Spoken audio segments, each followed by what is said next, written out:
আসসালামু আলাইকুম, স্বাগত জানাচ্ছি আরটিভির সকালের সংবাদে। আপনাদের সঙ্গে থাকছি আমি রিদওয়ানা বিনতে জলিল। সড়ক কাটা নিয়ে ঢাকা দক্ষিণ সিটি কর্পোরেশন ও ওয়াসার মধ্যে চলছে ইঁদুর বিড়াল খেলা। এপ্রিল মাসের মধ্যে কাজ শেষ করার কথা থাকলেও এখনও চলছে ওয়াসার কাজ। এদিকে অনুমতি না নিয়েও স্বাক্ষর জাল করে সড়ক কাটার অভিযোগে ওয়াসার বিরুদ্ধে মামলা করেছে ঢাকা দক্ষিণ সিটি কর্পোরেশন। তারা বলছেন, এমন কাজ দুঃখজনক, আইনের মাধ্যমে প্রমাণ হবে নিয়মের বাইরে কাজ করেছে ওয়াসা। শাকিবুর রহমানের রিপোর্টে বিস্তারিত ছবি তুলেছেন শাহিন হোসেন। গেল ৮ জুলাই লালবাগের শহীদ আব্দুল আলিম খেলার মাঠ সংলগ্ন এলাকায় রাস্তা খনন করেছিল ঢাকা ওয়াসা। এ বিষয়ে নজরে এলে কর্পোরেশন সংশ্লিষ্ট কর্মকর্তা সেখানে গিয়ে সবকিছু যাচাই বাছাই করে জানতে পারে স্বাক্ষর জাল করে অনুমতিপত্র নিয়ে কাজ করছে তারা। পরে মালামাল জব্দ করে নেয় সিটি কর্পোরেশন। অবস্থা বেগতিক দেখে সেখান থেকে সটকে পড়ে ওয়াসা কর্মীরা। পরে কাজ না শেষ করে মাটি দিয়ে ভরাট করে দেয়া হয় সেই রাস্তা। শুধু আজিমপুর নয়, যাত্রাবাড়ি ফ্লাইওভারের নিচের সংযোগ সড়ক কাটা শুরু করেছে ওয়াসা। এর পাশের দক্ষিণ কুতুবখালী পুরো এলাকার রাস্তা কেটে কাজ করছে ওয়াসা। এলাকাবাসীর অভিযোগ, ভালো রাস্তা কেটে এভাবে কাজ করায় ভোগান্তি পোহাতে হচ্ছে তাদের। অল্প বৃষ্টিতেই তলিয়ে যায় পুরো এলাকা। আপনারা যে রাস্তাঘাট কাটতেছেন, আপনারা যে এডি করতেছেন, কার অনুমতি আনছেন? কারণ আমাদের রসা থেকে অনুমতি নেওয়া হয়েছে, সিটি কর্পোরেশন আমরা অনেক টাকা দিছি। কয়েকদিন আগে ওই দিন কাটছে, আবার ২-৩ দিন যাবত আমরা বিকালে একটু আড্ডা ফাটা যাই, বসে দিই বালু দেয়। তো জিজ্ঞেস করলে কি বালু দেও কে, তো কয়টা ওয়াসার অর্ডার, ওয়াসা আবার গাড়ি দেখি ওয়াসার গাড়ি দিয়ে দুগাল বালু ফেলাই দিয়ে জায়গা। যখন তারা এই কাজগুলি করছে, বালু দিয়ে একদম সব ভরে গেছে। যখন ভরে গেছে, এবার কুরবানি দিয়ে রাস্তার উপরে পানি। যারা নিচতলা বাড়ি ঘর আছে তাদের একটু বাস দিলে পানি পুরো ঘরের পানি ভরে যায়। হ্যাঁ, এটা দেখার মতো কেউই নাই। কাজলা ৪ নম্বর রোডে গিয়ে দেখা যায় রাস্তা গর্ত করে কাজ চালাচ্ছে ওয়াসার কর্মীরা। আরটিভির ক্যামেরা দেখার সঙ্গে সঙ্গে কাজ বন্ধ করে দেয়। কিছুক্ষণ পর আবার মাটি ভরাট করে নিজেদের নামে সাফাই গাইতে থাকে। না, কাটাকাটি এখন বাদ, তো সব আমাদের সম্পূর্ণ কাটাকাটি বাদ। সব কোনো ধরনের রাস্তা কাটাকাটি হইতেছে না আপাতত। এখন ওইদিকে কোনটা যেন পানি পাইতেছে না, ঠিক আছে? এটা আমরা ওইদিকে ঠিক করতে আসি, অথবা পুরানো লাইনে প্রবলেম হয়েছে আর কি, ঠিক আছে? এখন ওইদিকে প্রত্যেকটা রাস্তায় ওইদিকে সোলিং করা হইতেছে, ইটের সোলিং আমরা এবং বালু টালু ভরাট করিয়ে দেওয়া হইতেছে, প্রত্যেকটাই ওইদিকে সোলিং করা হইতেছে। সিটি কর্পোরেশন বলছে, ভালো সড়কে এভাবে কাজ করে ক্ষতি করা কোনোভাবেই কাম্য নয়। সময় বেঁধে দেয়া হলেও বেশিরভাগ ক্ষেত্রে ব্যত্যয় করছে ওয়াসা কর্তৃপক্ষ। স্বাক্ষর জাল করে সেখানেও তারা এভাবে কাজ করতে যাচ্ছে এবং বিভিন্ন অলিগুলিতে অনেকটা অগোচরে যখন তখন তারা এগুলা কাজ করার চেষ্টা হচ্ছে। সুতরাং এটি আমি মনে করি যে একটি সরকারি সংস্থা এইভাবে কাজ করা কোনোভাবে শোভনীয় হচ্ছে না। কিন্তু সিটি কর্পোরেশনের রাস্তা, ড্রেনেজ সহ বিভিন্ন উন্নয়নমূলক কাজ করে থাকে জনগণের সুবিধার জন্য, কিন্তু রাস্তা কেটে দুর্ভোগ হবে না এমন প্রত্যাশা সর্বসাধারণের। কারণ এটি উন্নয়নমূলক কর্ম। শাকিবুর রহমান, আরটিভি, ঢাকা। মৌসুমী বায়ুর প্রভাবে সারা দেশে কম বেশি বৃষ্টি হচ্ছে। সকাল থেকে রাজধানী ঢাকায় শুরু হয়েছে ঝুম বৃষ্টি। টানা বৃষ্টির পর শুরু হওয়া ভ্যাপসা গরম। এর মধ্যেই গতকাল বৃহস্পতিবার বৃষ্টি হয় রাজধানী ঢাকাতে। তবে গুঁড়ি গুঁড়ি বৃষ্টি হয় তেমন কোনো প্রভাব পড়েনি তাপপ্রবাহে। যেহেতু আষাঢ় মাস চলে আর বৃষ্টি হবে না এমন তো হতে পারে না। এজন্যই হয়তো আষাঢ়ের শেষ সময়ে এসে সাপ্তাহিক ছুটির দিন আজ সকালেই ঢাকা ভিজেছে বৃষ্টিতে। ভোর থেকে শুরু হওয়া বৃষ্টি কম বেশি রাজধানীর প্রায় সব এলাকায় ঝরেছে। সড়কে যানবাহন চলাচল খুবই কম ছিল। এর মধ্যেও যারা বের হয়েছেন তারা ছাতা মাথায় না হয় ভিজে ভিজে গন্তব্যে গেছেন।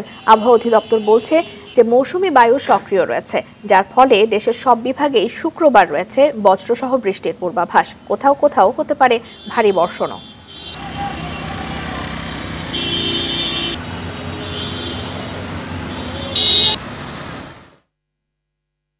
এই মুহূর্তে রাজধানীর মগবাজার এলাকা থেকে সরাসরি যুক্ত হচ্ছেন সহকর্মী ইকবাল।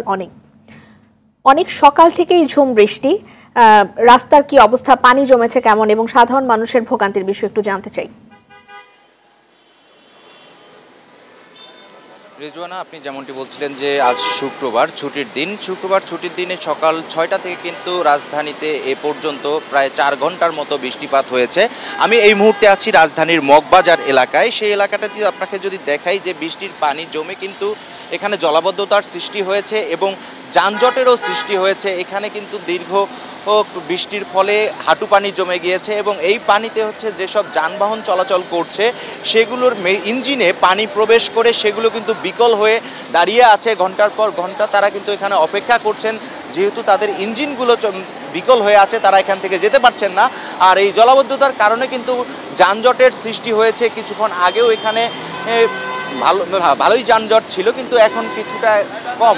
যেহেতু সাপ্তাহিক ছুটির দিন আজকে শুক্রবার, সেক্ষেত্রে কিন্তু অনেক মানুষের অফিস বন্ধ থাকায় কিন্তু তারা কিন্তু বাসার থেকে বের হয়নি। যাদের অতি জরুরি প্রয়োজন ছিল সেই সব মানুষ কিন্তু বাইরে বের হয়েছেন, তারাই কিন্তু বৃষ্টির কারণে ভোগান্তিতে পড়েছেন। এখানে যারা সাধারণ মানুষ আছেন তাদের সঙ্গে আমরা একটু কথা বলবো। যারা সিএনজি চালক আছেন, তাদের সিএনজি বিকল হয়ে আছে, তারা কি বলছেন এই জলাবদ্ধতাকে? এই যে আপনার সিএনজি দীর্ঘক্ষণ থেকে বিকল হয়ে আছে, আপনি কি মনে করছেন? 1.5 ঘন্টা পর্যন্ত স্যার এই যে রাস্তায় বসা এইভাবে 1.5 ঘন্টা, এর ভিতরে তো মনে করেন গাড়ি স্টার্ট হলো না, গাড়ি তলায় গেছে, দেন ইঞ্জিল পর্যন্ত পানি যায়। কারণ কি করবো কন, মালিকের জমা তো আর মাপ নাই, এভাবে বয়ে থাকতে হইব। শুনছিলেন যে এখানে একজন সিএনজি চালক বলছেন তিনি 1.5 ঘন্টা থেকে তার সিএনজির ইঞ্জিন বিকল হয়ে আছে। তিনি 1.5 ঘন্টা থেকে বসে আছেন এই স্থানটিতে, কিন্তু 4 ঘন্টা বৃষ্টির পর কিন্তু এখন বৃষ্টির তীব্রতা কমে এসেছে। কমে আসলেও কিন্তু ভোগান্তি কমছে না। এই অত্র এলাকায় যে মানুষজন আছেন, বা আজকে কিন্তু শুক্রবার কিন্তু হচ্ছে বিভিন্ন চাকরির পরীক্ষা থাকে, সে পরীক্ষার্থী যারা এসেছিলেন তারাও কিন্তু এক ধরনের ভোগান্তিতে পড়েছেন। যেহেতু সকাল থেকে বৃষ্টিপাত হচ্ছে, এই বৃষ্টিপাতের ফলে তারাও তাদের সঠিক গন্তব্যে যেতে পারছেন না, এবং যারা বিভিন্ন কাজে বের হয়েছেন তারা বিভিন্নভাবে ভোগান্তির শিকার হচ্ছেন। এই ছিল আমার কাছে মগবাজার এলাকা থেকে বৃষ্টিপাতের সর্বশেষ অবস্থা। অনেক আপনাকে ধন্যবাদ। কক্সবাজার শহরের কলাতলী সৈকতপাড়া এলাকায় একটি বাড়িতে পাহাড় ধসের ঘটনায় এক শিশু নিহত হয়েছেন। এ সময় 7 জনকে জীবিত উদ্ধার করা হয়েছে। গেল রাতে পাহাড় ধসে মাটি চাপা পড়ে একই পরিবারের 8 সদস্য। স্থানীয়রা জানিয়েছেন, ভারী বর্ষণের কারণে একটি বাড়িতে পাহাড় এবং দেয়াল ধসে পড়ে। এতে চাপা পড়া 7 জনকে জীবিত উদ্ধার করা হলেও এক শিশু নিহত হন। নিহত মিম কক্সবাজার সৈকত বালিকা উচ্চ বিদ্যালয়ের 6ষ্ঠ শ্রেণীর শিক্ষার্থী।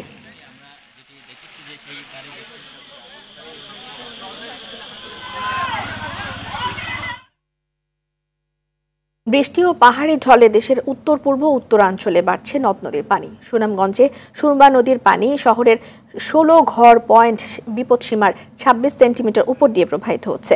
পানিতে ডুবে আছে শহরের বিভিন্ন এলাকার রাস্তাঘাট। বন্ধ আছে সুনামগঞ্জ তাহিরপুর সড়ক। সিলেটের সুরমা এবং কুশিয়ারা নদীর পানি বিপদসীমার উপর দিয়ে বইছে। গাইবান্ধায় ব্রহ্মপুত্র নদের পানি বাড়তে থাকায় বন্যা পরিস্থিতি আরও অবনতি হয়েছে। তলিয়ে গেছে 165টি চরের বাড়িঘর। খাবার এবং বিশুদ্ধ পানির সংকটে আছেন দুর্গতরা। সিরাজগঞ্জেও বন্যা পরিস্থিতির অবনতি হয়েছে। এতে লাখের বেশি মানুষ পানিবন্দী দিন কাটাচ্ছেন। পানিতে তলিয়ে আছে 10,000 হেক্টর ফসলি জমি। যমুনার পানি বাড়ছে জামালপুরে। এতে 6টি উপজেলার 2.5 লাখ মানুষ পানিবন্দী দিন কাটাচ্ছেন। তবে কুড়িগ্রামে কমছে নদ নদীর পানি। এখনও চরাঞ্চলের প্রায় 1.5 লাখ মানুষ পানিবন্দী আছেন। 8-10 দিন থেকে পানি মানে খাওয়া দাওয়া চলাফেরা করার কষ্ট হবার দেখছি। চেয়ারম্যান মেম্বার কেউ সহযোগিতা করে নাই। এই তো বন্যা আসছে, মানে জল পানির জন্য বের হতে পারি না। বাচ্চা কোচ্চাক নিয়ে অনেক সমস্যা। বারবার বৃষ্টি হয়, বারবার বড় বড় বন্যার মাঝে আমরা মুখোমুখি হই। আল্লাহ জানে আমরা কপালে কিতা আছে। এই গ্রামের মানুষ একে উঠা উঠি 3বার পানির তলে পড়ছে, কিন্তু একটা মেম্বার চেয়ারম্যান এমপি দেখে না। কি আর কইতাম, বড় অসুবিধা হইতে আছে। না পারি গাড়ি জমা দিতে, না পারি নিজে চলতে, না পারি সংসার চালাইতে। আমরা মানে যে পানির লেভেল আছে, এই পানি যদি আজকে দিনটা যাতে পানি বন্যা করে উঠবো, ওটা সম্ভাবনা মানে আমরা আশ্রয় কেন্দ্রে যাওয়া লাগবে। দর্শক, সুনামগঞ্জের বন্যা পরিস্থিতির অবস্থা আরও জানবো। সরাসরি যুক্ত হচ্ছেন সহকর্মী শহীদ নূর। নূর, পানি বাড়তে থাকার বিষয়ে পানি উন্নয়ন বোর্ড কি কিছু বলেছে? বিস্তারিত একটু জানাবেন। রিদুয়ানা, দেখুন, সুনামগঞ্জের মানুষ এই বন্যা নিয়ে কিন্তু উত্ত্যক্ত, বিরক্ত। কেননা টানা 1 মাসের উপর সময় ধরে পানির সাথে পানিবন্দী অবস্থায় জীবনযাপন করছেন সুনামগঞ্জের লাখো পরিবার। আমি যদি বলি, সুনামগঞ্জে নতুন করে 3য় ধাপে কিন্তু পানি বৃদ্ধি পাচ্ছে, এবং সুরমা নদীর পানি সুনামগঞ্জ শহরে এই সকাল 9টার যে পানি উন্নয়ন বোর্ড যেমনটা জানিয়েছে, প্রায় 30 সেন্টিমিটার উপর দিয়ে পানি প্রবাহিত হচ্ছে বিপদসীমার। যদি বলি গত 24 ঘন্টায় সুনামগঞ্জে প্রায় 37 সেন্টিমিটার পানি বৃদ্ধি পেয়েছে এবং বৃষ্টিপাত হয়েছে 160 মিলিমিটার। এই যে পানি বৃদ্ধি পাচ্ছে এটি যদি ক্রমাগত বাড়তেই থাকে, যেমনটা আসলে মেঘালয় চেরাপুঞ্জিতে ব্যাপক বৃষ্টি হচ্ছে, সেই এইখান থেকে যদি পাহাড়ি ঢল সুনামগঞ্জে আসতে শুরু করে তাহলে কিন্তু আসলে বন্যা পরিস্থিতি আরো অবনতি হবে। এবং পানি উন্নয়ন বোর্ড যেমনটা জানিয়েছে, পানি উন্নয়ন বোর্ডের নির্বাহী প্রকৌশলী মামুন হাওলাদার, তিনি একটু আগেও কথা বলেছিলাম, তিনি যেমনটা জানিয়েছেন আগামী 24 থেকে 48 ঘন্টা সুনামগঞ্জে আসলে পানি বৃদ্ধি, সুনামগঞ্জের যে সুরমা নদী সহ যত নদ নদী আছে এর পানি বৃদ্ধি পেতে পারে, কেননা উজানে বৃষ্টিপাত অব্যাহত থাকবে। এর ফলে সুনামগঞ্জে আবারও নিম্নাঞ্চলে বন্যা পরিস্থিতি দেখা দিতে পারে বলে জানিয়েছেন। আসলে মানুষ দুর্ভোগে রয়েছে, উদ্বেগ উৎকণ্ঠার মধ্যে রয়েছে, কেননা এখনো মানুষ পানিবন্দী রয়েছে। মানুষ গড়ে যারা ফিরছিলেন আশ্রয় কেন্দ্র থেকে আবারও কিন্তু তারা মালপত্র গোছাচ্ছেন আবারও আশ্রয় কেন্দ্র যাওয়ার জন্য। এই যে পানির সাথে আসলে মানুষের দুর্ভোগ লেগেই আছে, এতে স্বস্তি নেই। এসব অঞ্চলে দুর্গত এলাকার মানুষজন খাবার এবং বিশুদ্ধ পানির সংকটে আছেন, নিরাপত্তা ঝুঁকিতে আছেন শিশু, নারী সহ বয়স্করা। আসলে সরকারের প্রত্যাশা চাচ্ছেন, পর্যাপ্ত ত্রাণ সহযোগিতা চাচ্ছেন, তবে অনেকেই অভিযোগ করেছেন সরকারের পক্ষ থেকে যে ত্রাণ আসতেছে প্রকৃত ক্ষতিগ্রস্তদের কাছে সেটি পৌঁছানো হোক। ধন্যবাদ নূর আপনাকে। প্রতিদিনই বাড়ছে সবজির দাম। বন্যা আর বৃষ্টির অজুহাতে আজ সবজির দাম রয়েছে রেকর্ড চড়া। বাজার করতে গিয়ে রীতিমতো পকেট হালকা করে বাড়ি ফিরছেন সাধারণ মানুষ। মাছ মাংসের দাম বেশি হয়, সবজির ওপর নির্ভর করা নিম্ন এবং মধ্য আয়ের মানুষেরা এখন সেই সুযোগও পাচ্ছেন না। ব্যবসায়ীরা বলছেন প্রতি বছর এই সময়ে সবজির দাম একটু বেশি থাকে। আগে থেকেই হাতের নাগালের বাইরে আলুর দাম। বাজারে সবজি এবং শাকের দাম বেড়েছে 20 থেকে 40 টাকা পর্যন্ত। এছাড়াও বেশিরভাগ সবজির দাম এখন প্রতি কেজি 100 টাকার বেশি। বাজারে অন্যান্য নিত্যপণ্যের দামও আগের থেকেই বাড়তি।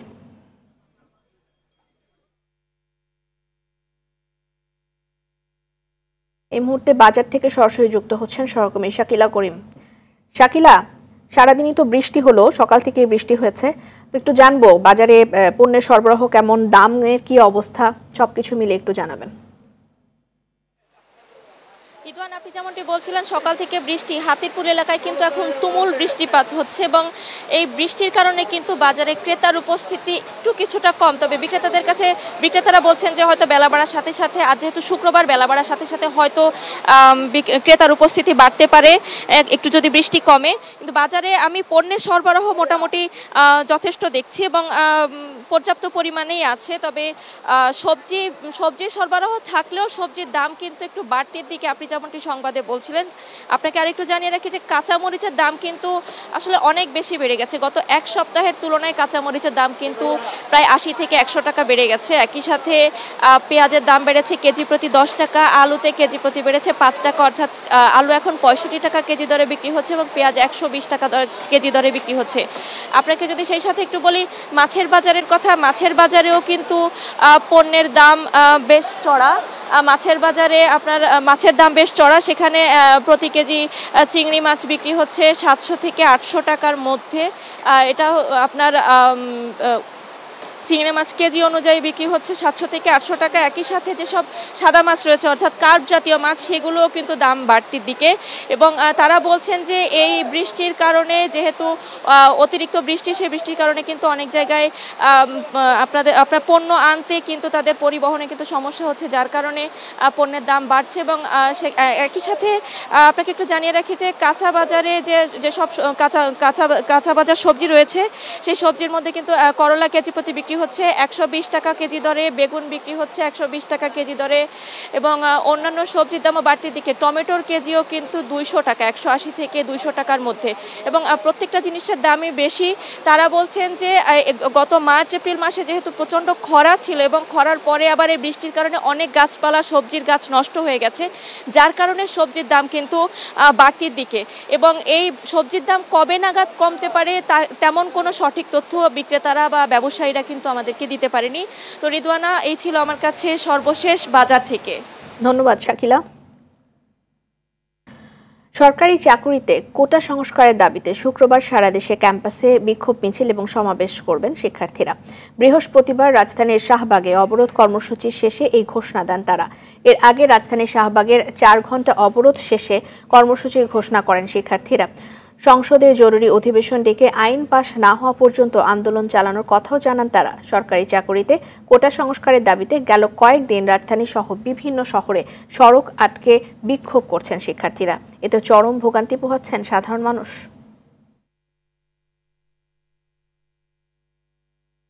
শ্রমিকদের স্বার্থ রক্ষাকে পুঁজি করে শ্রম ভবনে চলছে প্রকাশ্যে ঘুষ বাণিজ্য। শ্রম অধিদপ্তরে কিছু অসাধু কর্মকর্তা শ্রমিক ইউনিয়নের আবেদন জমা পড়লেই টাকার বিনিময়ে প্রতিষ্ঠানের মালিকদের তালিকা পাঠিয়ে দেন। ফলে অধিকার আদায়ে শ্রমিকরা ইউনিয়নের অনুমোদন তো পাচ্ছেনই না, উল্টো হারাতে হচ্ছে চাকুরি। এসবের পেছনে কলকাঠি নাড়া শ্রম ভবনের কর্মকর্তাদের ঘুষ বাণিজ্য সচিত্র উঠে আসে আরটিভির অনুসন্ধানে। দেখুন সুমন তানভীরের অনুসন্ধানী প্রতিবেদনে। ক্যামেরায় ছিলেন জহিরুল ইসলাম।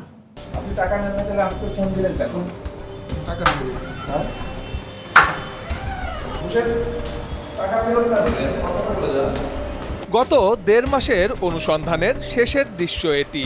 ঘুষের টাকা ফেরত চাইতেই চেয়ার ছেড়ে অনেকটা দৌড়ে পালান শ্রম অধিদপ্তরের উপপরিচালক মোহাম্মদ সাইকুল ইসলাম। শুরুর ঘটনা গত জুন মাসে। গাজীপুরের দুটি পোশাক কারখানা থেকে একসঙ্গে 100-র বেশি শ্রমিকের চাকরি যায়। দাগি আসামির মতো তাদের ছবিও টানিয়ে দেওয়া হয়। কারণ অনুসন্ধানে নেমে কেঁচো খুঁড়তে যেন সাপ বের হওয়ার দশা। চাকরিচ্যুত 2 জন শ্রমিক জানান তাদের কষ্টের কথা। আমরা ইউনিয়ন করার যে কাগজটা ছিল ওটা আমরা জমা দিয়েছি, এটা ওরা জানতে পারছে। আমাদের পরে আর কি ওরা হয়েছে, আসক্ত হয়েছে যে এই লোকটি থাকলে তো আমাদের ঝামেলা হইব, আমাদেরকে সব ছাড়াই করছে। অন্য জায়গায় লিস্ট দিয়ে দিছে, তারপরে হয়েছে এই বইলা দিছে যে আমরা যে এরকম লোকটির ছবি টবি সব দিয়া দিছে, চাকরি হবে না।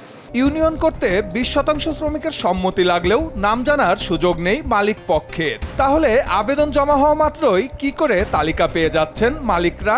এই লেবার ডিপার্টমেন্টের থেকে তারা তালিকাটা দিচ্ছে। আমাদের ইউনিয়নের তালিকা থেকে অ্যাক্টিভ মেম্বার দেখে ইউনিয়নের কমিটি দেখে তারা তাদের ছাঁটাই করে অথবা তাদের বরখাস্ত করে। এর জন্য দায়ী হলো সরকার পক্ষ, এই লেবার ডিপার্টমেন্ট। শ্রম ভবনে কারা সেই কর্মকর্তা যারা শ্রমিকদের অধিকার রক্ষার নামে তাদের ভাগ্য নিয়ে করছেন হরিলুট?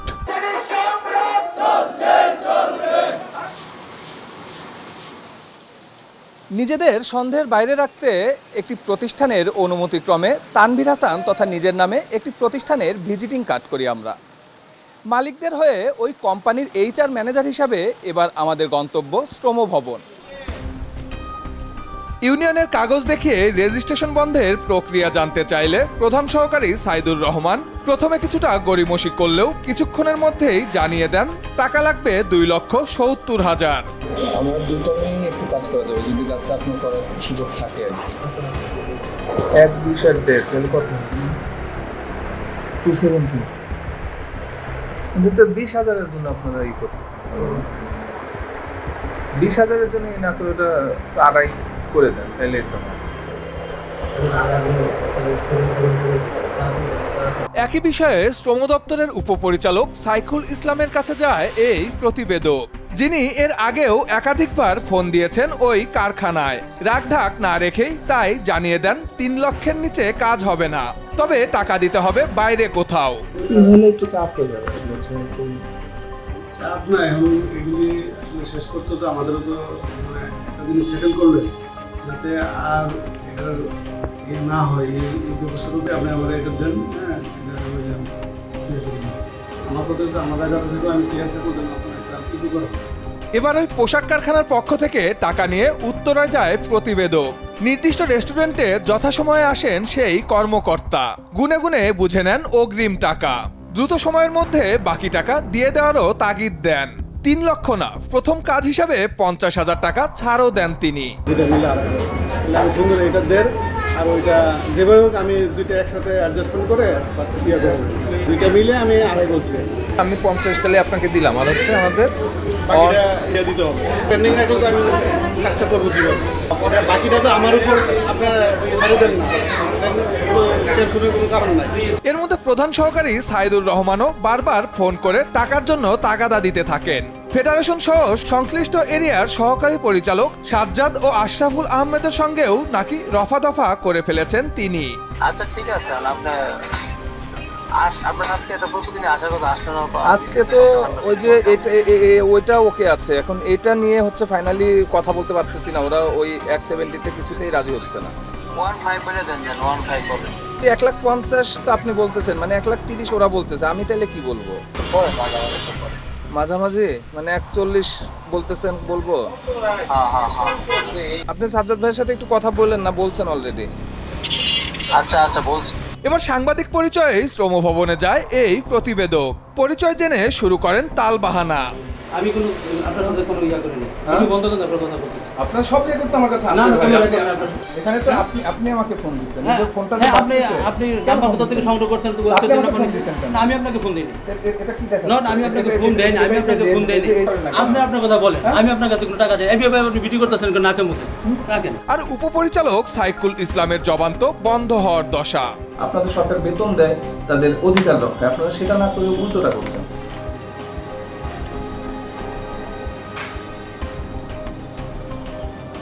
না সেটা ঠিক না, মানে আপনাদের টাকার এতই দরকার, সরকার আপনাদের বেতন দেয় না?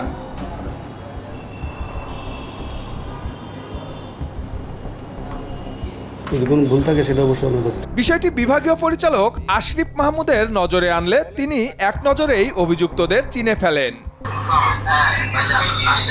এই কন্ট্রিটা তো পরিচিত আপনাদের।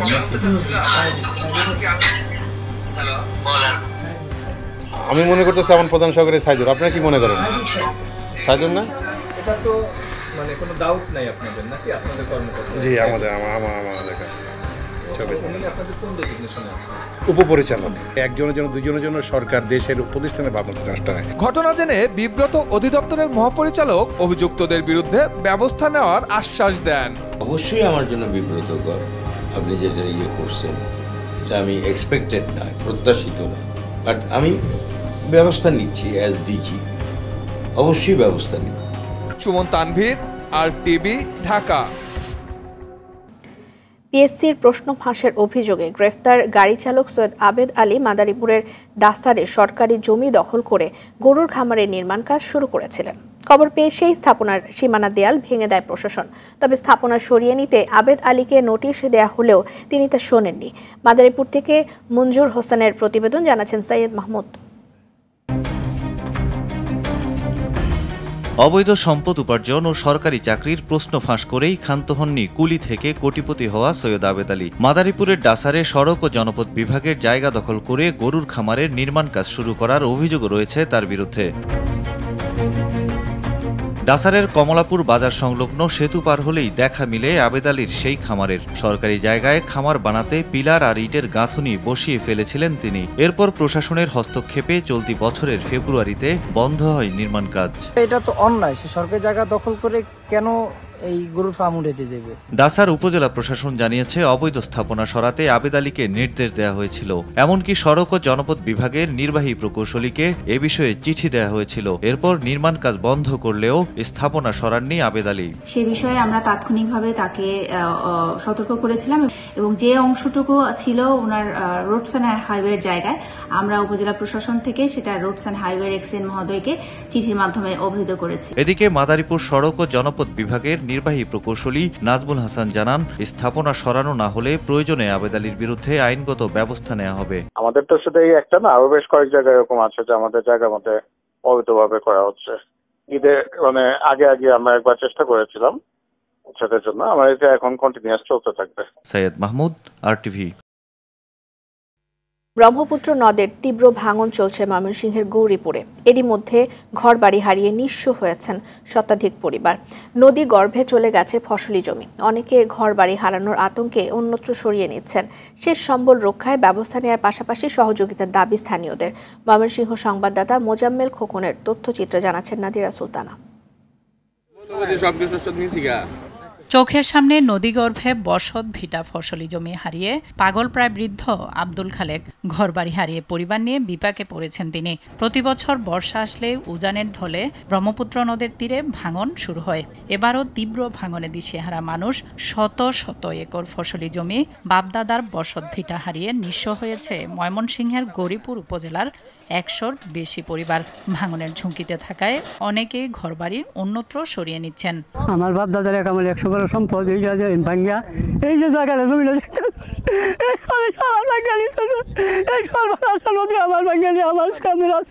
গাঙ্গা ভাঙ্গা বাড়ি নিতে নিতে মনোরুন সবগুলাই নিতে গাও। বাপ দাদার ঐতিহ্যবাহী বাড়ি পিঠা জায়গা জমি সকল কিছু আমার নদীতে আমার দোষে পড়ছে। এদিকে ভাঙন রোধে প্রয়োজনীয় ব্যবস্থা নেওয়ার পাশাপাশি ক্ষতিগ্রস্তদের তালিকা করে সহযোগিতার কথা জানান জেলা প্রশাসক। পানি উন্নয়ন বোর্ডের সাথে আমাদের রেগুলার যোগাযোগ আছে এবং বিএডব্লিউটিও তাদের সাথে আমাদের কথা হচ্ছে। আর আমরা যাতে করে এটা ভাঙন এলাকায় মানুষের ঘরবাড়ি বিলীন না হয়, ফসলি জমি ক্ষতিগ্রস্ত না হয়, এই জন্য আমরা আমাদের তরফ থেকে পানি উন্নয়ন বোর্ডের তরফ থেকে প্রয়োজনীয় ব্যবস্থা নেওয়া হচ্ছে। ভাঙনের কবল থেকে শেষ সম্বল রক্ষা ও মানুষকে স্থায়ীভাবে মুক্তি দিতে টেকসই বেড়িবাঁধ নির্মাণের দাবি স্থানীয়দের। নাদিরা সুলতানা, RTV। খেলার খবর। টানা বৃষ্টি মাথায় নিয়েই বিকেএসপিতে এশিয়া কাপের প্রস্তুতি নিচ্ছে বাংলাদেশ নারী ক্রিকেট দল। সাম্প্রতিক সময়ে ঘরের মাটিতে ভারত অস্ট্রেলিয়া সিরিজে বাজেভাবে হারে নিগার সুলতানা জ্যোতিরা। তবে অতীত স্মৃতি পেছনে ফেলে সামনে এগিয়ে যেতে চায় দলটি। সিরিজ দুটিতে করা নিজেদের ভুল থেকে শিক্ষা নিয়েছে দল। লক্ষ্য এবার ভালো কিছু করার, এমনটাই জানান সহ অধিনায়ক নাহিদা আক্তার।